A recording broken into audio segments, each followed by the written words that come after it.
à toutes, bonjour à tous et bienvenue sur Radio Fringale pour notre deuxième preview du Tour de France 2024 qui commence déjà dans moins d'une semaine avec donc cette deuxième partie de la grande preview intitulée Ils vont briller. Alors oui, c'est dans cette partie dont on va parler d'une multitude de coureurs parce que aujourd'hui on va vous présenter à la fois les sprinteurs et les attaquants, c'est-à-dire un peu tous ceux à part les candidats au classement général qui vont normalement briller sur les routes françaises et italiennes en début de ce Tour de France 2024. Pour m'accompagner ce soir, il est frais, il est très très chaud, comme l'indique le nom de son émission préférée. Il est prêt à écraser les pédales pour le Tour. C'est Poppy. Salut Poppy, comment vas-tu ?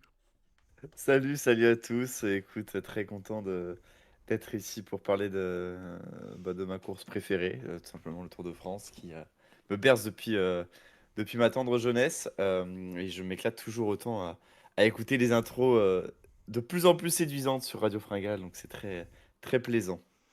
Bah écoute, tant mieux, je sais que tu attends ça comme chaque année, effectivement, avec impatience. Et il y en a aussi qui sera avec nous ce soir, qui attend ça avec impatience. C'est la soquette légère de Radio Fringale. Il enchaîne les courses presque autant qu'il enchaîne les émissions. C'est Loïc. Salut Loïc, comment vas-tu ? Bah écoute, ça va un peu fatiguer parce que deux courses dans le week-end, ça fait un peu mal. Mais bon, je suis trop content de faire cette émission sur le Tour de France.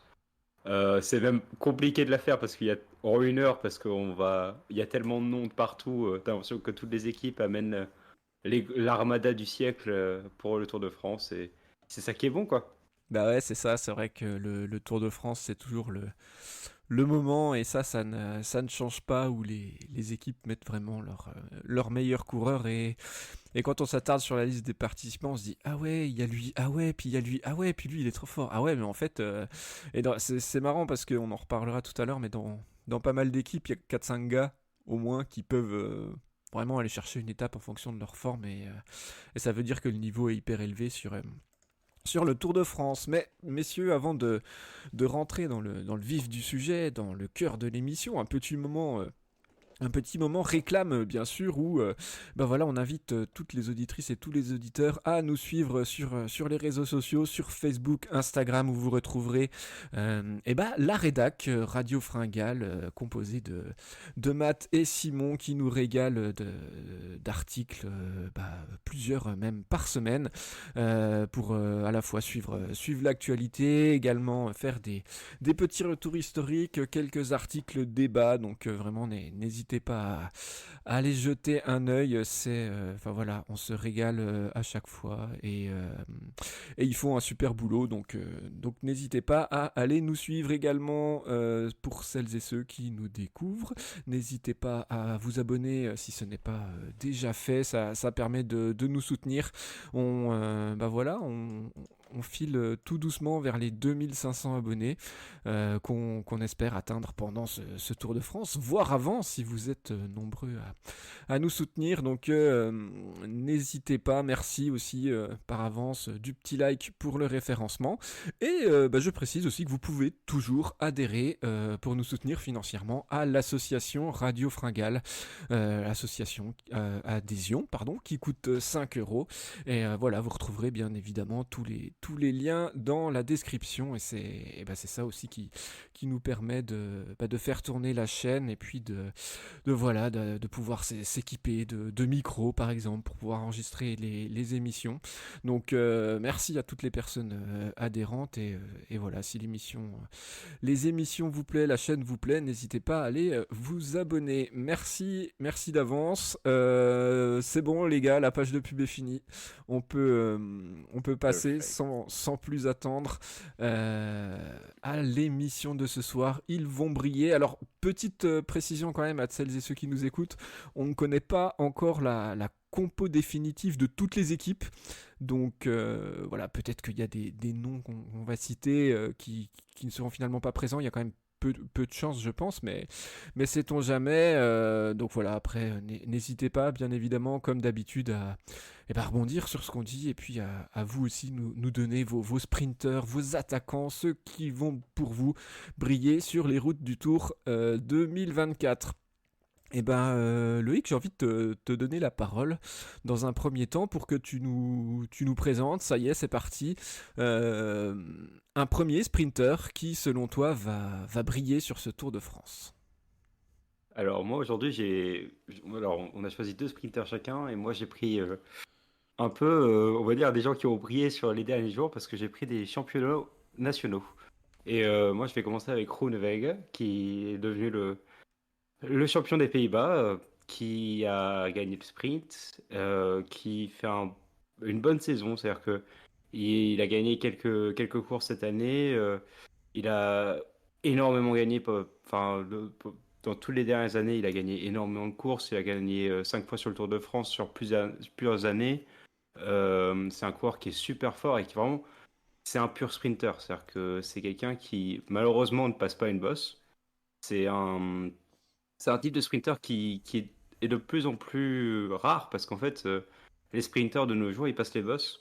Parce que quand ils se font lâcher, ils n'arrivent pas à revenir ou sinon ils n'arrivent pas à faire les sprints. Et donc ça peut être un peu la difficulté chez ce coureur-là, mais je pense que s'il arrive en forme sur une arrivée massive, ça peut être l'un des plus forts.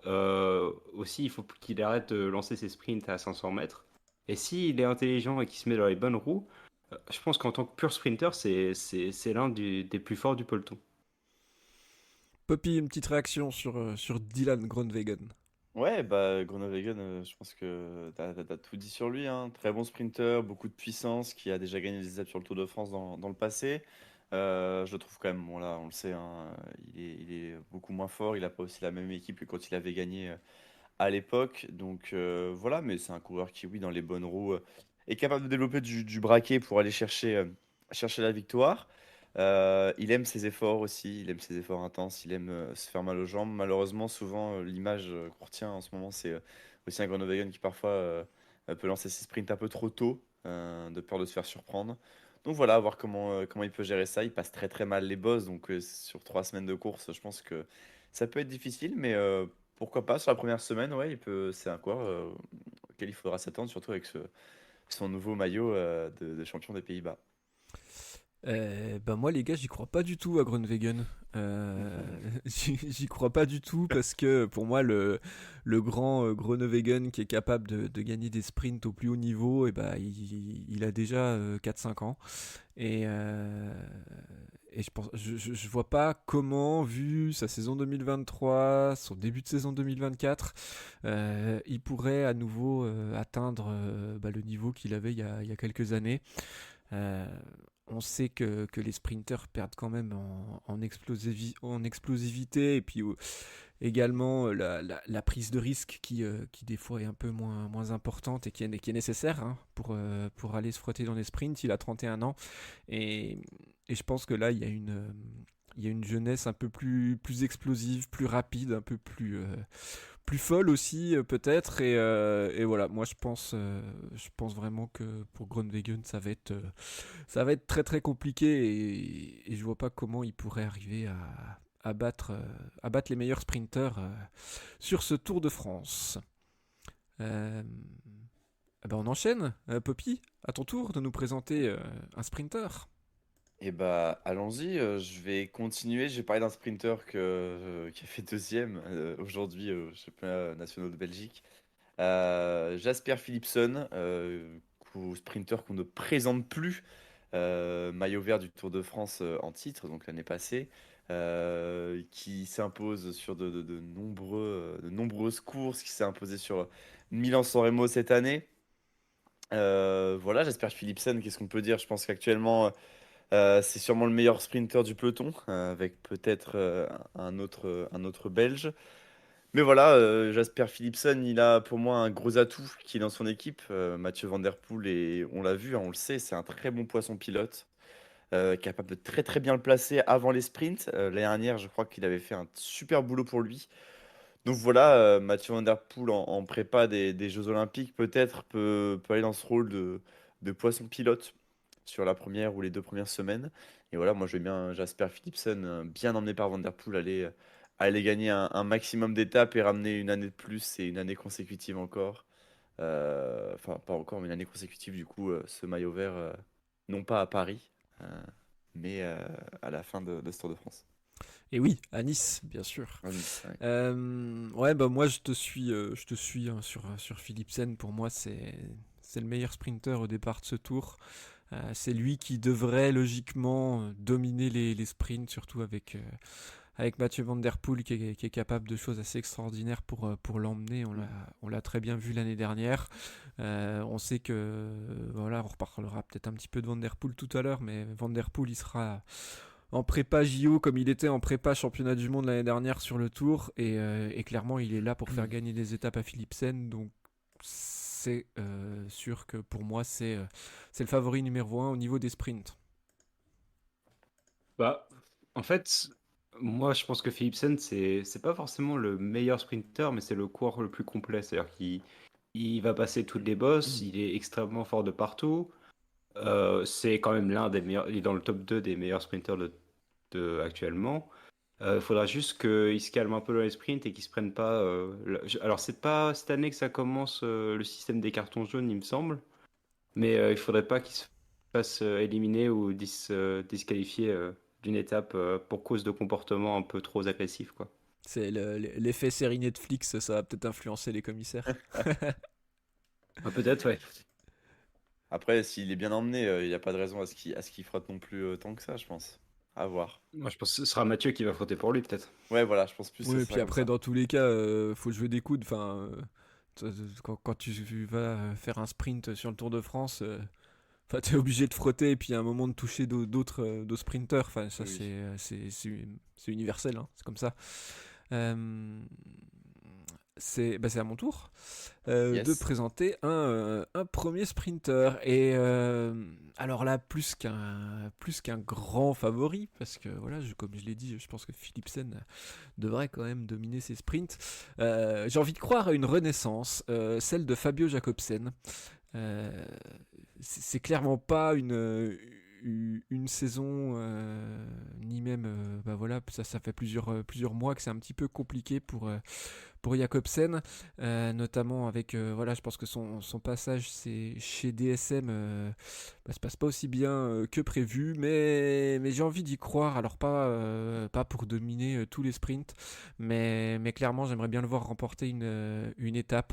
Alors c'est un petit peu bizarre de vous le présenter comme ça dans les grands sprinters qui vont briller, sachant qu'il n'a pas de garantie, mais il a quand même un passé qui est hyper costaud. Il a remporté une étape en 2022 hein, sur le Tour de France, donc c'était il y a pas si longtemps.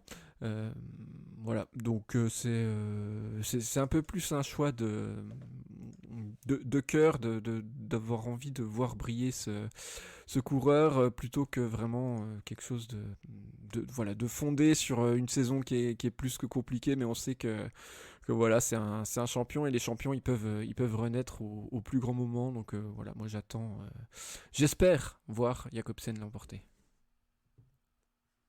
Je t'avoue que j'ai un peu de mal à le. Ça me fait mal à dire, hein, mais parce que j'aime beaucoup ce coureur, mais moi j'ai du mal à croire à sa renaissance actuellement. Je l'avais dit dans une émission précédemment, je pense qu'il a essayé de passer.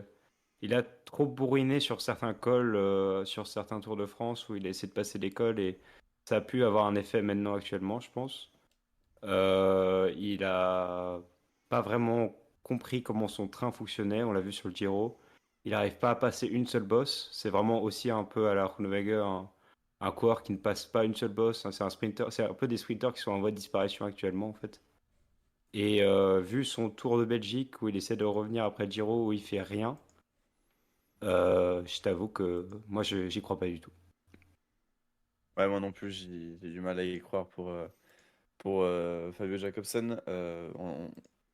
Peut-être la flamme, hein, pourquoi pas, écoute, Adri, mais non, non, j'ai du mal à le voir aller chercher une victoire, surtout vu voilà, les différents noms qu'il y a, les équipes qu'il y a autour. Pour l'instant, bon, l'équipe DSM, elle n'est pas non plus révélée au complet, mais je pense pas qu'elle soit non plus construite autour de Jakobsen. Donc voilà, il va falloir un petit peu se débrouiller tout seul pour lui. Et ouais, malheureusement, j'ai vraiment peu d'espoir.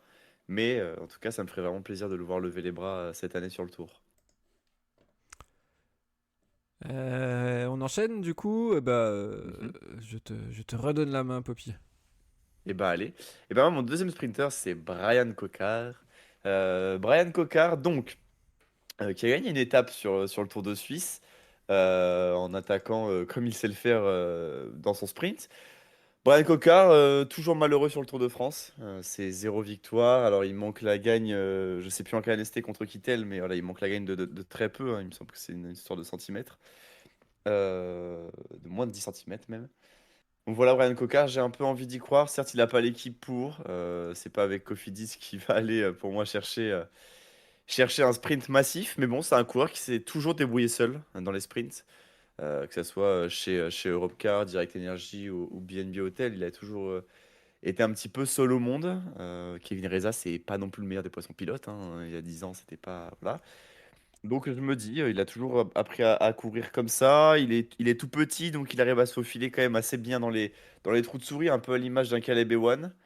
Et puis voilà, on est en France. Brian Cocard, il commence aussi à faire son temps. C'est peut-être la dernière année, hein, pour aller en chercher une sur le tour. Euh, c'est un peu, je pense, la victoire qui lui tiendrait le plus à cœur, une victoire sur le Tour de France. Donc voilà, j'ai envie un petit peu d'y croire. Brian Cocard, un peu comme cet effet Jacobsen pour toi, Adri. Et ben moi, ça sera sur Brian Cocard. Ok, et bah du coup, moi non plus, j'y crois pas là. On se renvoie la Voilà, balle. forcément. Non, bah alors c'est très bien qu'il ait réussi enfin à gagner une grande victoire et sur le Tour de Suisse, mais pour moi, Brian Cocard est, Sa première en World Tour, je crois, ouais, non? sa première en World Tour, ouais, est beaucoup trop léger et pas, c'est pas au sens figuré, hein, pas qu'au sens propre. Même s'il fait 59 kilos, c'est plutôt léger pour un sprinter. Euh, pour moi, Brian Cocard, il est beaucoup trop juste par rapport bah voilà, aux autres noms qu'on a pu citer. Et je vois pas comment est-ce qu'il pourrait arriver à gagner un sprint massif face aux tout meilleurs mondiaux. Moi, je pense la même chose que toi, Adri. J'aurais vraiment du mal à le voir peut-être à réussir à se faufiler un peu pour faire une place, mais par contre, aller taper un sprint massif comme ça, non, aucune chance pour moi. Pas cool pour Brian Cocard. Bah non, J'espère qu'il mais vous fera Ah, je suis mentir. désolé, hein. Ah, mais j'espère ah bah, aussi, hein. c'est tout le mal qu'on lui souhaite, hein. C'est tout le mal qu'on. Mais à la limite, tu vois, je le verrais plus gagner sur une étape en-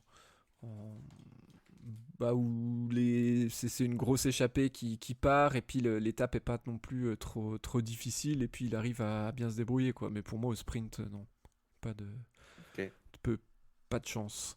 Et bah toi, Loïc, d'enchaîner. Donc je crois que tu as choisi un autre champion national. Bah oui, c'est la journée des championnats nationaux, donc moi, je vais prendre Arnaud Delis. Un autre Belge, un autre, pas vraiment un pur sprinter non plus, mais vu la forme qu'il a depuis son retour de la maladie de Lyme, il est quand même assez consistant. Il arrive à taper des belles courses. On l'avait gagné sur le Trobro-Léon. Je me souviens plus sur quelle course, mais je l'ai vu remonter des échelons comme si, en fait, il avait dû crever deux, trois fois sur la course et il remonte des échelons. Enfin, il a l'air d'être super, super fort. J'espère vraiment qu'il va avoir un peu plus de chance que ces derniers temps. Il gagne quand même en très très costaud devant enfin, le gratin des sprinters sur le championnat de Belgique. Il y avait quand même des énormes noms derrière. Et puis moi j'aime bien, enfin j'aime bien cette jeunesse, j'aime bien ce personnage. Des fois on peut ne pas trop l'apprécier, mais moi je le trouve assez cool. Et il est tellement puissant qu'il casse ses vélos, tellement il met de la puissance. Il faudrait espérer qu'il ne le fasse pas pendant ce Tour de France. Parce que justement, je pense que quand Cocard gagne, Ouais. il doit arriver Ouais, derrière parce ouais. que sa chaîne qui tombe, ou enfin il déraille.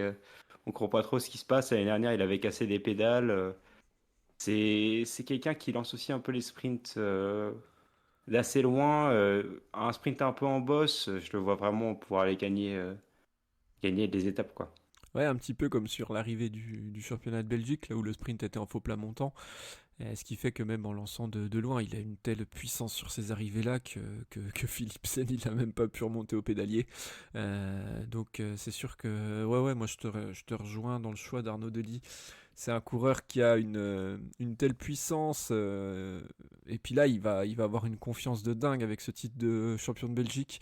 Il aura c'est sûr envie de faire briller ses couleurs, et ben voilà, il faut espérer après qu'il ait de la chance. Il n'a pas été en réussite sur le début de saison, ça va mieux depuis qu'il est revenu et il enchaîne clairement les très très bons résultats, même si on l'a moins vu sur le Tour de Suisse, mais le Tour de Suisse c'était aussi très très montagneux, et en vue d'un Tour de France, bah, c'est bien aussi de se frotter à la montagne, même si c'est pas son terrain de jeu favori. Il montre qu'il est hyper en forme, mais voilà, après le petit... le petit X c'est sur. On sait que sur les plus grosses courses, souvent Arnaud Delis, il perf pas encore sur les courses World Tour, en partie à cause de son placement qui des fois peut être un petit peu compliqué. Et sur le Tour de France, c'est hyper important parce que là, on va vous parler un peu plus longuement de 6 sprinters, mais il y en a d'autres aussi qui auront leur chance et qui vont vouloir frotter dans les 10 derniers kilomètres. Et clairement, j'ai un petit peu peur que pour lui, ça le mette en difficulté. Après, c'est quelque chose qui fait quand même un petit peu mieux maintenant. Mais ça va. Voilà, il suffit pas d'être celui qui appuie le plus fort sur les pédales pour gagner un sprint. Il faut aussi savoir frotter, se placer, être bien placé à la flamme rouge. Donc, ça, c'est. Voilà, je demande d'avoir, mais en tout cas, c'est sûr que ce sera un sérieux candidat aux victoires d'étape au sprint. Clairement. Non, je suis d'accord, j'ai pas grand-chose à rajouter. Il a le caractère pour en plus, donc voilà, c'est l'année pour lui. On va voir ce que ça peut donner, mais ouais, je vous rejoins sur tout ce que vous avez dit de toute façon. Eh bien, le dernier sprinter à vous présenter. Alors, j'ai eu une petite hésitation quand même entre deux coureurs qui sont pas des purs sprinters, ils ont tellement d'autres qualités, entre Mats Pedersen et Wout van Aert, mais j'ai quand même choisi de vous parler de Wout van Aert, maillot vert du Tour de France en 2022, qui a déjà gagné 9 étapes, mais qui n'en a pas remporté l'année dernière, alors qu'il restait sur 4 Tours de France de 2019 à 2022 où il avait levé les bras. Euh, alors on le met dans les sprinters, mais c'est sûr qu'on le verra sur tous les terrains, quasiment sur chaque étape.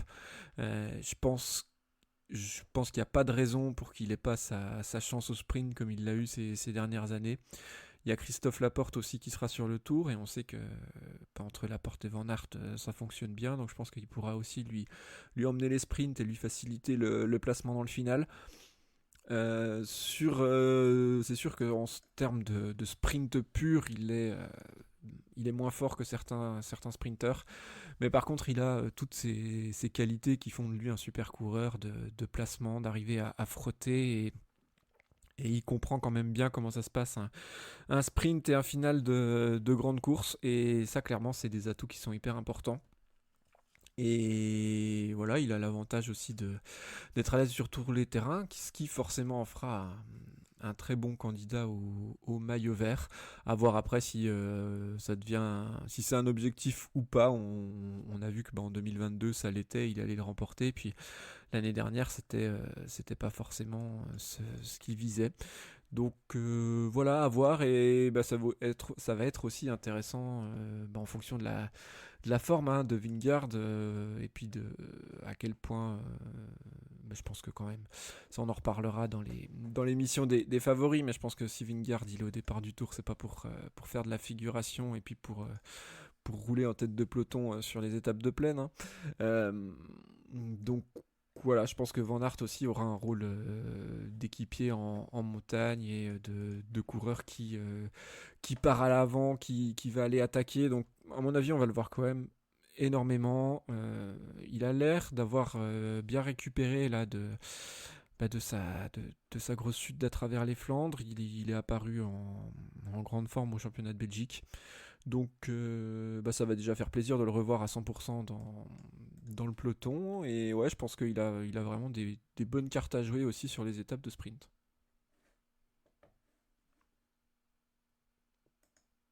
Ouais, Ouais, moi je suis grave d'accord, Van Aert, de toute façon, sur le Tour de France, on sait comment il fonctionne. On sait qu'il est très très fort. Aussi comment dire, je veux dire, une bonne capacité, enfin très endurant sur les 3 semaines de course. C'est lui qui fait péter Pogacar il y a 2 ans. Euh, voilà, on sait que même si Vingegaard sera là et que Van Aert aura sûrement ce rôle d'équipier, il a quand même Christophe Laporte pour l'emmener aussi sur les sprints.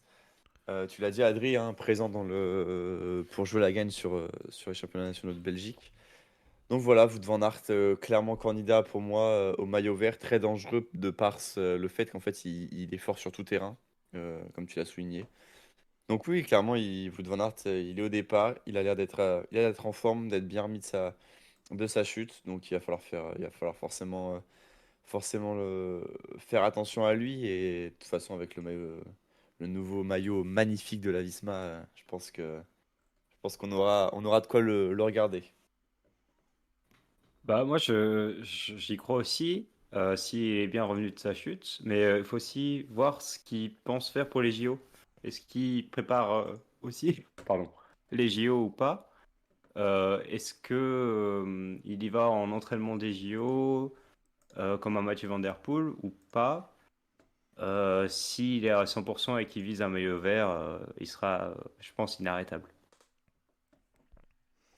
Très bien. Et ben, alors on reparlera un petit peu des autres sprinters tout à l'heure dans les Fire Bullets hein, pour finir l'émission. Mais je pense maintenant qu'il est temps de passer aux coureurs, on va dire, qui vont briller sur ce Tour de France en attaquant, en étant des coureurs offensifs et en allant chercher des étapes, qu'elles soient de montagne ou pour baroudeur, mais en essayant de s'extirper du peloton, voilà, pour tous les coureurs qui ne vont pas jouer le général, c'est-à-dire un grand nombre de garçons au départ. Du coup, Poppy, je te redonne la main à nouveau pour commencer. Alors, on sait Yes. que la liste était très longue. En off, avant l'émission, on a fait quand même une pré-liste. Puis à un moment, on s'est dit, on va peut-être arrêter parce qu'on est en train de mettre À la moitié 100, on du a peloton. arrêté. Là. Ouais, voilà, c'était limite ça. À 100 coureurs, on a arrêté. On va mettre la moitié du peloton, ça va être n'importe quoi, et c'est sûr qu'on en oubliera parce que c'est aussi, voilà, ce qui est cool avec le Tour de France, c'est qu'il y a toujours des surprises, des coureurs qu'on n'attend pas forcément et qui pointent le bout de leur nez et qui mettent une volée à tout le monde. Donc voilà, on a essayé de dénicher un petit peu les noms des coureurs qui devraient s'enflammer et se lancer dans les longs raids. N'hésitez pas aussi, vous, en commentaire, à nous dire qui vous voyez briller sur ce tour. On sait que voilà, chaque année, il y a 4-5 coureurs comme ça, voire une dizaine qu'on retrouve régulièrement à l'avant et puis qui finissent par claquer une étape. Donc voilà, allez-y aussi, vous également, à vos pronostics. À toi, Poppy. Eh bien, je vais commencer par mon premier coureur qui est kazakh, Alexei Lutsenko. J'en avais déjà parlé dans la prévue du Tour de Suisse, il me semble. Alexei Lutsenko, donc, qui n'a pas été forcément très brillant lors du Tour de Suisse, hein, seulement quatrième du classement de la montagne. Mais voilà, coureur qui, je l'ai déjà dit, hein, très offensif, souvent à l'avant, qui dans cette équipe Astana, je pense, va avoir un peu de cartes quand même pour se dégager. Il va pas jouer le général, hein, il n'a pas le niveau pour. Pour moi, ça peut être un potentiel sniper d'étape, très à l'aise enfin, à l'aise sur la montagne, à l'aise aussi sur les parcours un peu plus punchy. Donc voilà, il est capable de prendre les bonnes échappées, il est capable aussi de se glisser dans les bons groupes au fur et à mesure que la course se décante. Donc ouais, Alexei Lutsenko, moi je pense que c'est un coureur qu'on va retrouver à l'avant et dont il faudra se méfier. Il n'a pas une forme qui est non plus mauvaise. Alors il n'est pas dans une forme exceptionnelle, hein. Mais bon, il y a quand même voilà, huitième, je suis en train des huitièmes de Liège-Bastogne-Liège par exemple en début d'année. Alors en début d'année, au mois d'avril. Mais voilà, Alexei Lutsenko, moi je pense que ça peut être ouais, un chasseur d'étapes et dont il faudra peut-être se méfier sur ce Tour de France. Bah, en fait, je trouve que moi, il m'avait impressionné sur le Giro d'Abruzzo, où il gagne le Mm. général. Mais par contre, je trouve qu'il a beaucoup couru cette année. Enfin, il a fait le Giro et il l'a pas fini. Je sais plus il me semble qu'il a été malade. Ouais, ouais. Je me souviens plus exactement. Il m'avait agréablement surpris sur le début de saison et après, je trouve qu'il a été beaucoup plus discret. Justement, en fait, enfin, il finit pas le Tour de Romandie. Après sa place sur Liège, j'ai du mal à le voir. Et vu la qualité des coureurs qu'il y a partout sur la start-list du Tour de France, alors je sais pas il aura la possibilité de bien se placer et d'aller dans les bonnes échappées, etc. Ouais, moi je pense que ça va être très compliqué pour Lutsenko. En fait, maintenant, pour gagner une étape dans le tour en échappée, il faut être au top niveau en montagne si c'est une étape de montagne, au top niveau puncher si c'est une étape pour puncher. Euh, et Lutsenko, il est bon partout, mais excellent nulle part. Enfin, voilà, en tout cas, et je trouve qu'il est encore moins bon puncher qu'il ne l'était dans les années 2018, 2019, 2020, où il avait quand même Ouais. remporté pas mal de bons succès. Et je pense que là, ça va être un peu trop juste. À mon avis, c'est effectivement un coureur qu'on verra à l'avant, qu'on verra dans ces grandes échappées qui partent pour aller chercher la victoire d'étape. Mais pour moi, je le vois trop juste à chaque fois. Je pense qu'il sera à chaque fois, il tombera en fait sur meilleur que lui. D'autant que, comme tu l'as justement dit, Loïc, il a énormément couru cette saison. J'ai pas compté le nombre 39 jours de de jours course. de course. 39, ouais, bah voilà, Ouais. c'est énorme. Et voilà, après, l'avantage qu'il a, c'est que bah, c'est un malin, c'est qu'il arrive à bien sortir la course. Donc ça pourra peut-être lui sourire, mais je pense que ça va être compliqué pour lui quand même. On verra, Loïc, on on verra. enchaîne avec eh ben, ton premier coureur qui va briller en tant qu'attaquant. On va dire que c'est un choix facile, mais Derchi, qui a quand même été incroyable sur le Dauphiné, C'était impossible de ne pas en parler, effectivement. ah bah là j'ai pris le choix facile, c'est-à-dire que c'était quand même compliqué même on aurait pu peut-être en parler pour le classement général, je sais pas, peut-être qu'on s'enflamme un peu trop.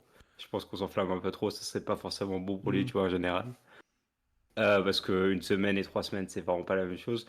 Mais moi, ce que j'aime chez ce coureur, c'est cette combativité. Enfin, j'ai préféré le voir sur le Giro faire deuxième, je sais pas combien de fois, que sur le Dauphiné presque. Enfin, même si ça m'a fait vraiment plaisir de le voir gagner, enfin, avoir ce maillot jaune et faire un super contre-la-montre.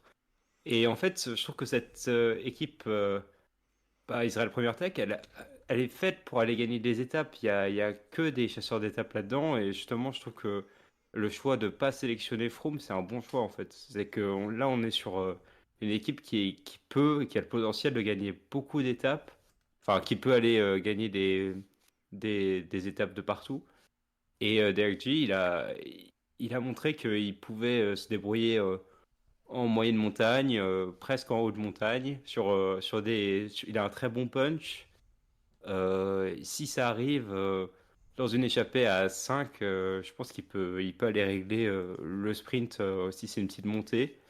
Et bah moi, j'adore ce coureur, tout simplement. C'est quelqu'un qui me fait plaisir à voir courir. Il court avec son cœur, et il est toujours à fond. Et je trouve que ça fait plaisir de voir ce genre de personnage. Donc, j'ai très hâte de voir ce qu'il va faire sur le tour. Et ça se trouve, on va être complètement déçu et il va rien faire. Mais en tout cas, je pense qu'il a du potentiel pour le long terme. Et c'est un coureur que je pense que c'est compliqué de pas l'aimer, quoi. Ouais, moi je te rejoins là-dessus. À mon avis, c'est totalement le profil candidat au maillot à poids, à 2 victoires d'étape et c'est le genre de coureur qu'on peut voir à l'avant tous les jours dès qu'il y a une étape de montagne qui se profile. Euh, Contrairement à, par exemple, Lipovic avant le Giro, où on s'est enflammé vu son tour de Romandie, Derek Guy a quand même le Giro 2023 qui fait office et ben voilà, on va dire de un peu valeur sûre. On sait que sur un grand tour, il est capable d'être à ce niveau de performance-là. Je pense effectivement que ce serait une erreur de jouer le général. Pour lui, il a plus à gagner en perdant du temps assez rapidement et puis en allant à l'offensive après par la suite. C'est ça qu'il aime faire, c'est là où il est bon. En plus, l'équipe Première Tech, elle est pas forcément articulée pour l'épauler forcément en haute montagne. Donc, à mon avis, l'objectif de toute façon de cette formation, c'est d'aller chercher des victoires d'étape. Et entre lui, Stephen Williams, pourquoi pas Fuglsang qui renaît de ses cendres.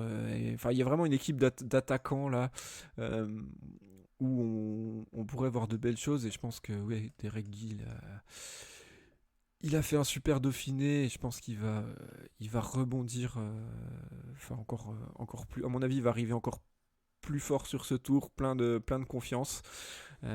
Voilà. Après, ce sera que son deuxième grand tour. Il découvrira le Tour de France. On sait que ça, des fois, c'est pour certains coureurs, ça peut être un petit peu particulier, mais je sais pas pourquoi. Lui, je sens que ça va bien se passer.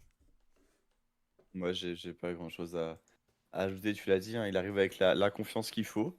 Donc voilà, il va essayer et au vu de la forme qu'il a montré en tout cas récemment, honnêtement, il n'y a aucune raison que ça ne passe pas pour Derek Guy. Donc voilà, ça va être intéressant en tout cas de le suivre et en espérant que il n'y ait pas cette pression de cette participation au Tour de France qui en fait vient de lui couper un petit peu les jambes et qui viendrait stopper son, son ascension, en tout cas le talent qu'il nous a montré sur ce critérium par exemple. Messieurs, mon premier coureur qui va briller, alors je l'avais mis sur ma liste des coureurs qui potentiellement allaient faire un grand Tour de France avant les championnats nationaux ce week-end.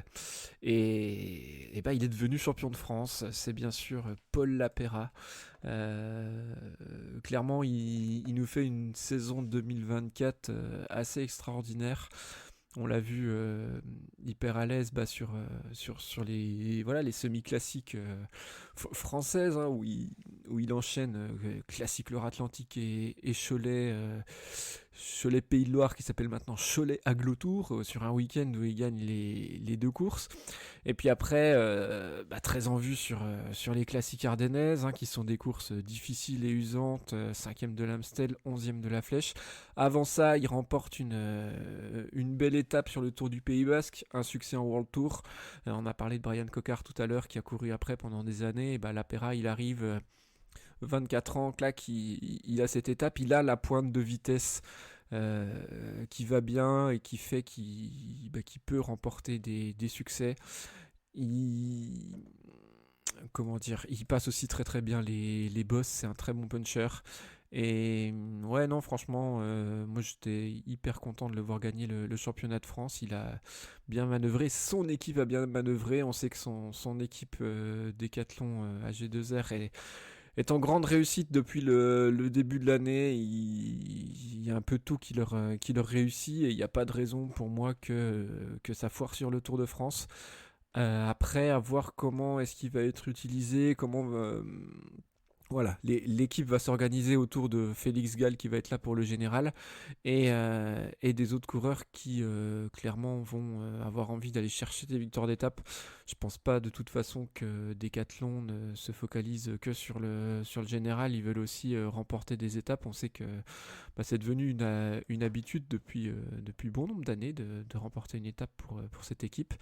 Donc, moi je pense que Paul Lapera, en plus avec, voilà, il va découvrir le Tour de France avec le maillot tricolore sur le dos. Donc ça va être assez extraordinaire. Donc après Ouais. c'est pareil, même chose à voir comment est-ce qu'il gère cette pression, cette nouveauté. Mais moi quand je l'écoute en interview, j'ai quand même l'impression d'avoir affaire à un garçon qui a la tête sur les épaules, il affiche une sérénité. Enfin, pour prendre exemple le championnat de France, là où c'était sur des routes de son enfance, il a grandi à 5 km de la ligne d'arrivée. Et l'interview au départ, il était serein, il savait où il fallait aller, où est-ce que son équipe devait aller pour s'imposer. Et moi, pour moi, ça c'est un signe de maturité. Puis c'est aussi les champions qui réagissent comme ça et puis qui se sont fait de cette trempe-là.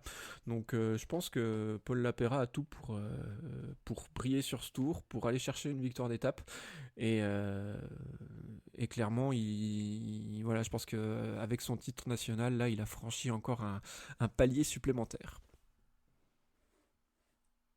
Puis il gère vachement bien la fin de sa course, tu sais, pas de panique, vraiment ultra lucide pour aller chercher le titre national. Donc franchement, ça, je l'ai dit, hein, c'est la marque aussi de grand champion.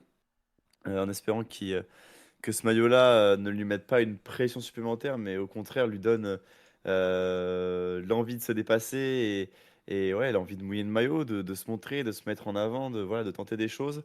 Euh, je pense pas que son équipe va le brider non plus. Donc je pense pas que Decathlon va le brider pour rester au contact de Félix Gall et de le protéger. Je pense qu'au contraire, il aura quand même quelques cartes à saisir. Et on l'a vu aujourd'hui, hein, je pense qu'il s'il a deux, trois cartouches à tirer, il pourra le faire. Et honnêtement, bah voilà, dans une échappée, maintenant, Paul Lapéra, je pense que c'est pas. Ouais, ça peut être un favori d'une échappée pour aller chercher la victoire. Donc, ouais, grosse cote, moi, je pense, Paul Lapéra sur ce Tour de France. Ouais, je pense qu'il fait une saison du tonnerre. Enfin, c'est un peu à l'image de Mm. Decathlon cette année, mais je me souviens sur l'Amstel Gold Race, il fait une super fin de course. Il est impressionnant, il est ultra combatif et non, moi je pense que il peut vraiment faire quelque chose sur ce Tour de France. C'est une très belle pioche. Et bah à toi d'enchaîner. Et du coup, maintenant, pour, on va dire, le deuxième tour, Poppy. Eh bien, allons-y. Et bah, écouté, comment ne pas en parler, j'ai envie de dire. Il prendra sa retraite, l'annonce fracassante. Il prendra sa retraite l'année prochaine après le Critérium du Dauphiné, en tout cas sa retraite sur route. Romain Bardet, mon chouchou Romain Bardet, qu'on a choisi de mettre en attaquant et non pas en favori parce que voilà, je pense que Romain Bardet il n'a pas la capacité à aller jouer un podium sur ce Tour de France au vu des noms qu'il y a. Et je pense il est plus à même de s'éclater. Voilà, de profiter à l'image d'un Thibaut Pinot qui l'année passée avait fait un super Giro, qui avait fait un super Tour de France. Je pense que Romain Bardet il est capable d'aller chercher ce genre de choses. C'est un coureur qui adore l'effort, qui adore les chaudes ambiances. Donc j'espère qu'il aura la même ovation que Thibaut Pinot. Sur les routes du Tour, il a quand même été, voilà, il a quand même été assez marquant. Je pense autant marquant que Thibaut Pinot sur les routes du Tour de France. Donc voilà, pour moi, enfin, je vais pas le présenter, hein, ça serait beaucoup trop long, hein. Je pense qu'on connaît tous et toutes les capacités de Romain Bardet. Mais voilà, sur une bonne échappée, c'est un coureur malin, c'est un coureur qui n'a pas peur d'attaquer, qui aujourd'hui est dans la maturité plus. Et je pense que Romain Bardet, pour moi, s'il est dans une échappée ou qu'il a l'occasion de prendre les bonnes échappées, c'est un concurrent sérieux à la victoire, d'étape du moins. Et peut-être un maillot à poids, qui sait, mais voilà, Romain Bardet, moi j'y crois pour aller chercher des étapes et pour dynamiter ce Tour de France. Voilà. Moi j'aimerais y croire et je pense qu'il peut aller. S'il sent bien aller chercher des étapes en baroudeur sur des étapes de grande montagne, il faudra que le peloton les laisse partir. C'est-à-dire que est-ce qu'il n'y aura pas le classement en général qui fera que, en fait, en montagne, les échappés vont vraiment avoir du mal de gagner une étape. C'est possible. Et moi, comme tu disais, enfin, on souhaite tous. C'est son dernier Tour de France. On espère qu'il sera ovationné parce qu'il a énormément apporté au cyclisme français. Et c'est un peu triste de le voir partir. Ouais, je regardais là. Bardet, ce sera son 11e Tour de France. Ça, c'est quand même 11e et dernier du coup. Mm. C'est quand même pas rien. C'est sûr que c'est un coureur qui a fait vibrer toute la France, hein, sur le mois de juillet, notamment sur ces années voilà, où il fait podium 2016-2017. Et c'est marrant parce que, bon, on reparlera de la fin de carrière de Romain Bardet plus tard, bien sûr, mais Bardet, il a été proche de gagner le Tour de France, mais pour moi, il a toujours été loin de le gagner, en fait. Ouais, ouais. C'est assez particulier. Et, euh, et je trouve que maintenant, ça se transfère sur les victoires d'étape. Il est proche de gagner des étapes sur les grands tours, mais en fait, il en est assez loin. Et la dernière qu'il gagne, c'est sur la Vuelta en 2021. Depuis, il a fait son meilleur résultat, c'est quasiment deuxième sur une étape, c'est quasiment deuxième à chaque fois sur les grands tours. Et, euh, et c'est comme sur le Giro en 2024, là, il est proche de gagner parce qu'il fait deuxième, il est dans les bonnes échappées, mais en fait, il est loin de gagner parce que Valentin Paré-Peintre, il est largement plus fort que lui. Et moi, je pense que Romain Bardet, il risque de tomber à chaque fois sur plus fort que lui. Donc après, on sait que c'est un coureur qui est malin, donc peut-être qu'il arrivera à tomber sur moins malin que lui et qu'il arrivera à l'emporter. Mais ouais, je pense que ça va être compliqué et j'espère vraiment qu'il va pas, comme il le fait habituellement, faire comme s'il jouait pas le général, mais en fait il le joue, il s'accroche. Non, faut qu'il arrive à pouvoir mettre le focus sur les étapes Après, sur certaines étapes. Et c'est pas voilà. forcément son choix de jouer le général. Sur le Giro, c'était la DSM qui lui a dit de jouer le général. Ouais, mais sur le Giro, à la limite, je peux comprendre. Mais sur le Tour, enfin, C'était plus parce que accessible. le Romain Bardet au top de sa forme sur le Giro, il peut clairement espérer mieux qu'une neuvième place au général. Là, sur le Tour, même au top du top, bah ouais, non, c'est pas possible. Donc, Je suis d'accord. mm, c'est voilà. Donc, à voir. Mais en tout cas, ouais, du coup, ce sera son dernier Tour de France. Donc ça, effectivement, c'est pas rien. Sortez les mouchoirs. Sortez les mouchoirs. Et bah à toi, Loïc, de nous présenter, je crois, un Belge. Et oui, encore un Belge, et encore un Belge de la Lotto décennie.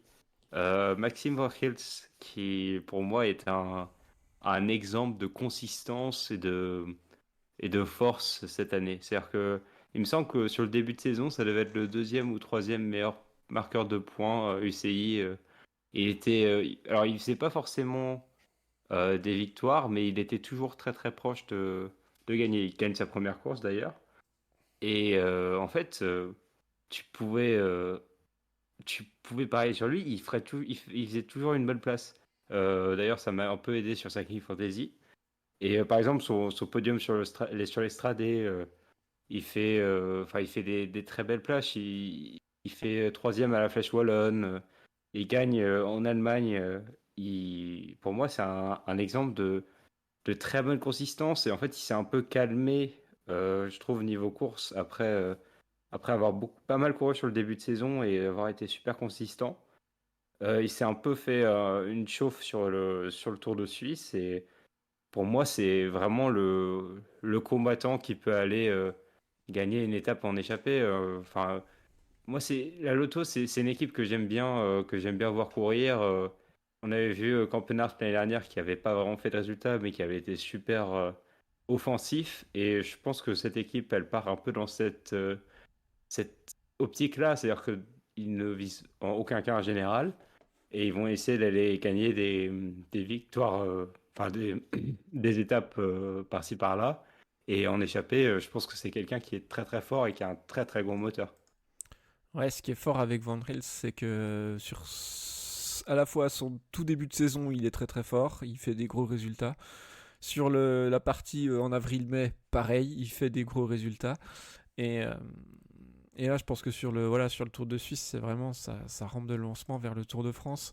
Euh, il a découvert le Tour de France l'année dernière. Il avait déjà fait une très belle place deuxième place au Grand Colombier, qui est pas sur un profil qui est pas forcément celui qui correspond le mieux à ses qualités. C'est dire bah voilà aussi la polyvalence de ce coureur. Et ouais, je suis assez d'accord. Je pense que c'est un garçon qu'on devrait voir à l'avant. En tout cas, là, son début de saison 2024 est hyper costaud, donc il a clairement franchi un palier supplémentaire. Ouais, non, complètement. Maxime Van Gils, l'année passée, moi j'avais eu des craintes pour lui sur le Tour de France. Je me suis dit 3 semaines, attention, qu'est-ce que ça peut donner? Autant cette année, pas du tout. Je pense que c'est un coureur qui voilà, maintenant a compris beaucoup de choses qu'il aurait pu ignorer avant. Et voilà, et je pense qu'il est prêt. Il a une saison, je pense, une saison référence cette année. Et voilà, il arrive avec la bonne énergie, aussi la bonne confiance, comme pour Paul Lapera. Donc voilà, Maxime Van Gils, lui aussi, sniper d'étape et on ne peut plus dangereux, je pense. Et surtout, tu l'as dit, tu l'as dit juste avant, c'était que la Lotto Destiny, c'est vraiment, pour moi, c'est l'équipe qui est tout le temps dans les échappées, quoi. Il y a tout le temps Lotto Destiny dans les échappées. Alors, il y a cette image qui leur colle avec Thomas De Gent, évidemment. Mais voilà, je pense que la Lotto Destiny aura à cœur de mettre Maxime Van Gils à l'avant et lui aura à cœur d'aller chercher une victoire d'étape sur ce Tour de France. Bien, et ben pour finir la présentation de ces coureurs qui vont briller, alors je vais vous parler d'un coureur mais aussi de son équipe. C'est Santiago Buitrago et de l'équipe Bahreïn. Parce qu'en fait, en se penchant un petit peu sur le nom des coureurs qui font cette équipe, je me suis un peu dit que finalement il n'y avait pas de coureur qui allait forcément jouer le général, mais que presque tous les coureurs pouvaient être un candidat à la victoire d'étape. Bon, déjà Buitrago, parce que pour moi, cette saison, il est encore plus impressionnant, je trouve, que les saisons précédentes, même si ça se voit pas forcément en termes de succès, mais on sait que voilà, sur les courses d'une semaine, il est très à l'aise. Il avait quand même été très très fort c'était le Giro. Voilà, il a déjà gagné 2 étapes sur le Giro en 2022 et en 2023. Et là, il va découvrir le Tour. Et moi, je le vois bien aussi. Je pense que c'est un coureur qui va pas s'accrocher au général dès le début. Je le vois pas dans la lutte. Pour moi, il aurait tout intérêt à être dans un registre un peu comme Derek Guy, à aller chercher des échappées en montagne, un maillot à poids et quelques victoires d'étape.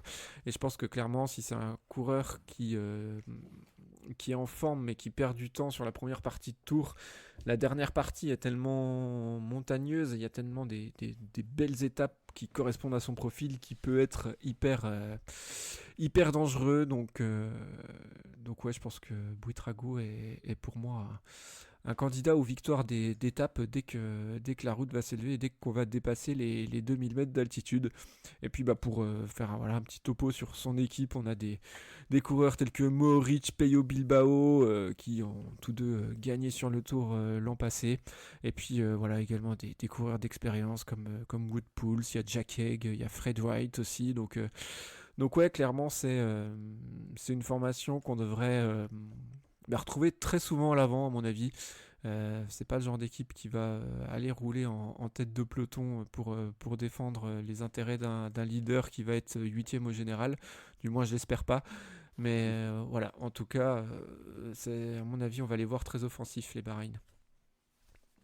Ouais, puis ils ont l'équipe pour aller gagner sur tout type de terrain. Donc voilà, montagne, parcours un peu plus punchy, parcours de sprint. Donc clairement, ouais, Buitrago et son équipe de manière générale, c'est clairement les bons coups dans les échappées. Donc, et puis Buitrago qui a quand même un profil pur grimpeur, mais il a ce côté un peu à la Quintana d'avant. Voilà, je le trouve très intelligent aussi quand il court. Il est jeune. Il a aussi l'envie de victoire. Et vu son profil et ses capacités en montagne et sur le vélo, je pense qu'il a envie d'aller concrétiser ça avec une victoire et qui puisait sur la plus grande course cycliste du monde. Je vous suis sur cette équipe en général. Moi, c'est un coureur qui m'a aussi pas mal impressionné sur Paris-Nice, il me semble, où il avait gagné une étape. Et je trouve que, en fait, cette équipe, elle jouera pas en général et ils ont de tout. Ils ont Mohoric aussi qui peut aller gagner des très très belles étapes. Enfin, vous avez à peu près tout dit ce qu'il fallait dire. Très bien. Et bien maintenant, messieurs, Je vais vous demander d'être efficace parce qu'on va passer au Fire Bullet. Et croyez-moi, la liste est longue. Donc l'idée c'est moi je vous annonce le nom d'un coureur. Vous me dites oui ou non si vous y croyez, si est-ce qu'il va briller sur le Tour cette année. Et puis en une phrase, mais une petite phrase, pourquoi? Ou alors vous n'êtes pas obligé de justifier, mais si vous voulez justifier, voilà, il faut que ce soit court. Et puis du coup on va faire dans l'ordre, Poppy tu réponds en 1 et Loïc en 2. Ok. Ça vous va? Ok, Partons nickel. là-dessus. Allez, alors on va commencer avec les sprinters qu'on n'a pas cités tout à l'heure. Sam Bennett. Pourquoi pas? Ah non, ça c'est interdit ça. Oui ou Ah, non? mince. Oh. Et bah, je vais dire oui. Allez. Oui, si il arrive à revenir de la maison de gériatrie. Ouais, pour moi c'est non. Arnaud Démarre. Non. Malheureusement, non. Ouais, non plus. Sa saison est vraiment pas bonne du tout. Ah non, vu que c'est Brian Cocard qui a gagné les sprints français cette année sur Ah le Tour. oui, c'est vrai. Marc Cavendish. Non. Trop juste. Beaucoup trop juste. Très très compliqué. Euh, il a, il fait tout pour gagner cette étape. Il a une bonne rampe de lancement. Moi, je dis oui pour le rêve. Pour l'histoire, quoi. Pour Pour l'histoire. l'histoire. Exactement. Ouais. Moi, non, je pense il va être trop juste, surtout avec une année de plus que l'année dernière. Mats Pedersen. Ah, un grand oui, évidemment. Un grand oui pour Mats Pedersen. Oui, c'est une valeur sûre. Bah oui, je suis d'accord. Et sur les sprints, mais pas que. Et c'est ça qui est C'est bien avec ça, ce ouais. coureur. C'est que c'est même. Il va partout. Il va peut-être plus briller encore. Voilà. Ailleurs Ses que sur les victoires d'étape, sprints. ouais, c'est plus ailleurs que sur les sprints parfois. Pascal Ackermann. Non. Non plus. Ouais, non plus.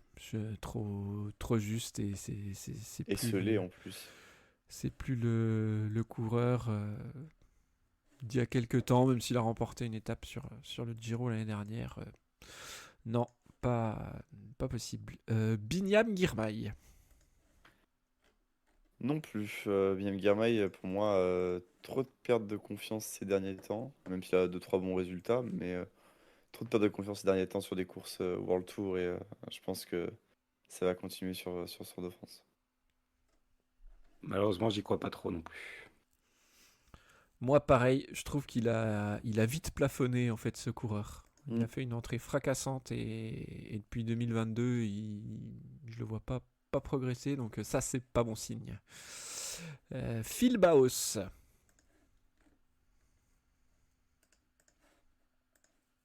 Ouais, je vais dire oui. Je vais dire oui. Vu sa saison, moi, je pense qu'il peut aller viser quelque chose. La Bahreïn n'est pas forcément bien entourée pour lui, mais il peut se glisser quelque part. Ouais, je suis assez d'accord avec vous, mais ouais, si. Je pense que ouais, il peut faire un bon truc, même sans équipe, parce que il a la confiance du sprinter qui va bien. Le suivant, Martin Vandenberg. Euh, Ouais, je vais dire non quand même. Je vais dire non, même il avait été plutôt costaud sur le Pays de la Loire Tour. Mais je pense que quand même sur le Tour de France, c'est une autre affaire et ça sera trop dur pour lui. Pas encore. Je pense qu'il va évoluer dans un très très bon coureur, mais pour l'instant, le Tour de France, c'est une classe au-dessus. Mais dans quelques années, je pense qu'il pourrait faire quelque chose. Ouais, moi je suis d'accord avec vous. Pour moi, c'est non. Ça va être trop compliqué pour lui. Dernier sprinter, messieurs. Danny Van Poppel. Allez, je vais dire oui aussi. Je vais dire oui pour Danny Van Poppel. Quand je le prends pas sur Stacking Fantasy, il me fait des bonnes perfs. Quand je le prends, il m'en fait des mauvaises. Donc on va dire que là, je vais pas le prendre et que comme ça, il fera des bonnes perfs. Moi, j'y crois pas. Ouais, non. Moi non plus. Moi non plus. Allez, on passe aux attaquants. Fire Bullet Yes. attaquant. Stephen Williams. Hmm, Allez, je vais dire non. Je vais dire non pour Stephen Williams. Bah, moi, j'aimerais bien le voir. Je trouve que il avait montré un beau tour.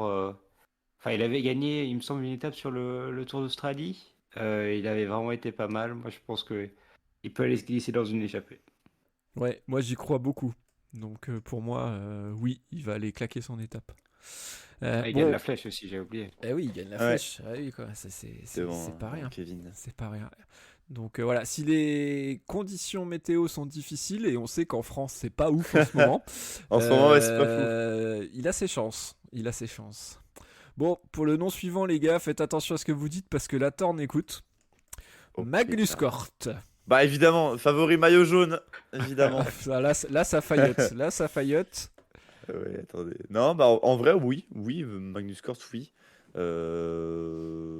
Un sprint en boss, ça peut le faire. Une étape un peu punch sur une bonne arrivée, ça peut faire. Coureur malin, belle moustache qui prend bien le vent, donc et pourquoi pas. Franchement, non, j'ai envie d'y croire. Surtout que là, il est sur une pente qui est plutôt pas mal. On l'a vu sur Critérium, donc ouais, franchement, pourquoi pas. Pas bon Dauphiné, mais peut-être encore trop léger pour le Tour de France. Moi, oui, je pense il va avoir à cœur de faire briller les couleurs d'Uno X sur le tour. Donc, ouais, moi, j'y crois. Ah, vous faillotez tous, hein. Ben oui, c'est ça. Euh, Toi, t'es arrivé il y a pas longtemps dans l'équipe, c'est pour ça t'as pas Tu compris comment comprends ça se pas. passait encore. On rigole, bien sûr. Hein, n'allez pas croire n'importe quoi. Mathieu Burgodeau. Non, non, Mathieu Burgodeau, non, ça va être comme j'ai envie de dire, on a l'habitude de voir. Je pars à l'avant et je me fais rattraper dans l'échappée sur les étapes de plage. Un peu cette image-là pour Mathieu Burgodeau. Pas assez, pour moi, pas encore assez bon en montagne pour aller jouer des étapes, surtout par rapport aux personnes qu'on a parlé juste avant, aux coureurs qu'on a parlé juste avant. Donc non, pour moi, c'est non pour Burgodeau. Très bon coureur d'échappée raté. Oh la J'adore, discussion là. j'adore. Alors, il a fait un très bon Tour de France. Il a fait un très bon Tour de France l'année dernière, mais son début de saison était bon. Cette année, son début de saison n'est pas bon. Donc, je suis une certaine logique. Je pense qu'il ne va pas briller sur ce Tour de France. Axel Laurence. Moi, oui. Ouais, franchement, Axel Laurence, je pense que ça peut bien aller. Il est dans la bonne équipe en plus, qui l'a fait progresser cette année. Il a fait une plutôt bonne saison. Donc ouais, franchement, pourquoi pas aller en chercher? Oui, je pense qu'il faut y croire. Mais je sais pas s'il va réussir à aller taper une étape. Mais je pense qu'il va briller. Moi, je pense qu'il aura pas forcément sa carte à jouer et que ça Pas de risque d'être problème. un petit peu compliqué. Donc, non, je pense on le verra pas forcément beaucoup. Benili. Non. Moi, Benili, je commence pas à avoir du mal, mais ouais, je sais pas, je le trouve beaucoup moins en forme que l'année passée. Donc voilà, si je suis ta logique, Adri, pour moi, c'est un nom pour Benili. Alors, beaucoup moins en forme que l'année dernière. Il a quand même gagné sur le Tour de Slovénie. Mais je pense qu'il va falloir vraiment step up pour aller gagner sur le Tour de France. Donc, j'y crois pas pour l'instant. Et ben moi, j'y crois. J'y crois. Je pense qu'il arrive en forme au bon moment et du coup, vu son début de saison, il aura peut-être moins la pancarte et s'il a la hargne qu'il avait en 2023. Clairement, il peut aller nous chercher une victoire. Romain Grégoire. Un grand oui, j'ai envie de dire pour Romain Grégoire. Franchement, il a tout pour réussir. Pareil, un peu le même profil que Paul Lapéra, j'ai envie de dire, même si je le trouve vraiment très très bon, Romain Grégoire. Et je pense que voilà, sur ce Tour de France, ça peut être vraiment l'année de la grosse confirmation, même s'il a déjà beaucoup confirmé, mais je pense que ça peut vraiment être l'année de la grosse confirmation. Oui, s'il gère un peu mieux son sprint que face à Ouais. Derek. Ouais, j'ai envie de L'arrivée dire à deux. oui s'il arrive à courir plus intelligemment, sans être voilà, méchant avec Romain Grégoire.